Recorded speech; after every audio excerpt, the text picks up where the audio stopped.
होती है women settlement organisation, और हम लोग हेल्प करते हैं तमाम सिंगल वुमेन, अब्यूज्ड वुमेन, उनको सेटल होने में, कि जब उन्होंने गवर्नमेंट शेल्टर से गवर्नमेंट हाउसिंग में मूव होना होता है या इन जनरल किसी भी शेल्टर से मूव होना होता है, तो उनको बेसिक नेसेसिटीज़, ग्रॉसरीज, फर्नीचर वगैरह इस तरह प्रोवाइड करते हैं। अच्छा, इस सारे प्रोसेस में अभी तक बहुत सारे केसेस हम लोगों ने हैंडल किए हैं। जो सबसे ज़्यादा हैपनिंग चीज़ है वो ये है कि यहाँ पे माँ बाप ये जानते हुए कि उनके बच्चों को क्लिनिकल डिप्रेशन है, उनके बेटों को वो ड्रग एडिक्ट्स हैं, उनकी बुरी आदतें हैं, बाइपोलर हैं,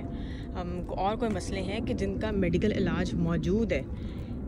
लेकिन इतने पढ़े लिखे होने के बावजूद हमें एक जहलाना सोच रखते हुए कि नहीं, हमने अपने बेटे को साइकियाट्रिस्ट के पास नहीं लेके जाना, किसी रिहैब में एडमिट नहीं करवाना, इसका हल वाहिद यही है कि इसकी शादी कर दी जाए। अच्छा, शादी भी जब करने का सलूशन जब सोचते हैं तो यहाँ कनेडियन बॉर्न एंड रेज्ड लड़की को लेके नहीं आएंगे, क्योंकि उन्हें पता है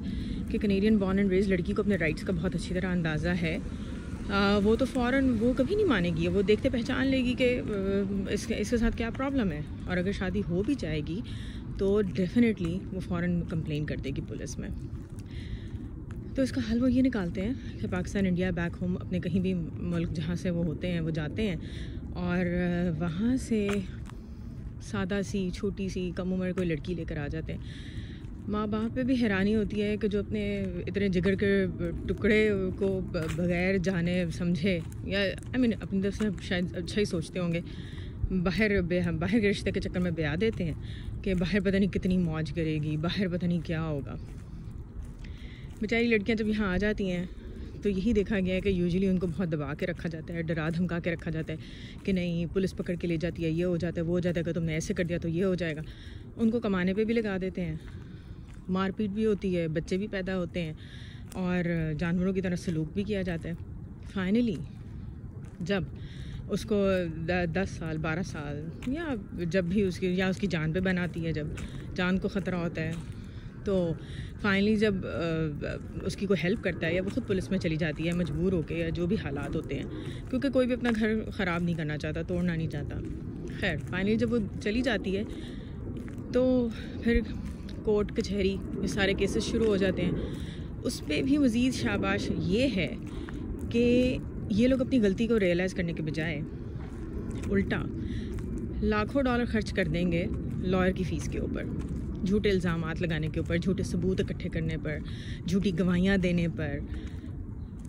खैर, लेकिन वही बात है, दुनिया मुकाफ़ात अमल है, वक्त गुज़र जाता है, और बहुत बहुत बहुत बहुत ज़्यादा अफसोस इस बात पर होता है कि नो मैटर आपके पास कितनी ज़्यादा डिग्रीज़ हों, लेकिन अगर आपकी सोच जाहिलाना है, आप दुनिया के किसी भी कोने में चले जाएं, आप जाहिल के जाहिल ही रहेंगे। और अपनी औलाद को ठीक करने के चक्कर में एक गलत तरीके से इतने आप सेल्फिश हो जाते हैं कि आप किसी और इंसान की औलाद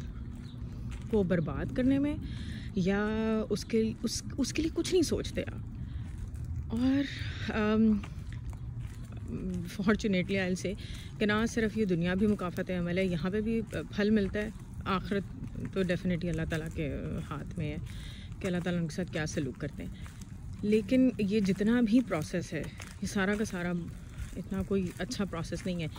इतने 2019 आ गया है, अभी तक ऐसा हो रहा है और होता आ रहा है। आए दिन कितनी अब्यूज़ लड़कियों के केसेस सामने आते जाते हैं। तो आई डोंट नो ये चीज़ें कैसे बदली जाएंगी, लेकिन डेफिनेटली हमें अवेयरनेस लाने की ज़रूरत है। और इस मैसेज को उर्दू में रिकॉर्ड करने का मकसद भी यही है, स्पेशली उन तमाम माँ बाप को जो पाकिस्तान में होते हैं और अपनी बेटियों के रिश्तों का इंतज़ार कर रहे होते हैं और कुछ सोच रहे होते हैं कि अच्छा बाहर हम अपनी बेटी को ब्याह दें, वो बहुत अच्छे हालात में रहेगी। खुदा के वास्ते आप लोग प्लीज़ अपनी बेटियों को, अपने जिगर के टुकड़ों को इस तरह मत फेंक दिया करें अनटिल अनलेस आप लोग जानते नहीं हैं। यहाँ तो खैर जानने वाले लोग भी बहुत ज़्यादती करते हैं, लेकिन आप लोग सोचा करें, आपको नहीं पता कनाडा कैसा है, अमेरिका कैसा है, या कोई और भी मुल्क कैसा है, और वहाँ पे वो लड़का क्या करता है, क्या कमाता है। आपने उसकी जॉब का कुछ नहीं देखा हुआ, आपको नहीं पता वो किस तरह के दोस्तों में उठता बैठता है। हम लोग एक कपड़ा ख़रीदने जाते हैं, ज़्यादा कपड़े की मिसाल दी जाती है क्योंकि कपड़ों की शॉपिंग बहुत होती है, तो कपड़ा ख़रीदने जाते हैं तो इतना उसको इतना जांच तोल के हम लोग ख़रीदते हैं, तो अपनी बेटी को आप कैसे उठा के बाहर भेज देते हैं सिर्फ इस चक्कर में कि अच्छा पता नहीं क्या सोचते हैं। लेकिन प्लीज़ प्लीज़ प्लीज़ हमें ये अवेयरनेस क्रिएट करने की ज़रूरत है कि हम लोग इस तरह की, हमें ये चीज़ सिचुएशन अवॉइड करने की ज़रूरत है। यहाँ पे इन द एंड क्या होता है, लड़का, उसकी और शादी हो जाती है, लॉ होने के बावजूद कि जब तक आप लीगली मैरिड हैं आप एक और शादी नहीं कर सकते, सिंस यहाँ पे अल्लाह भला करे और भी बहुत सारे लोग पाए जाते हैं, तो होता ही है कि अच्छा जी इस्लामी तौर पर शादी कर दी जाती है, या वैसे ही यू नो लाइक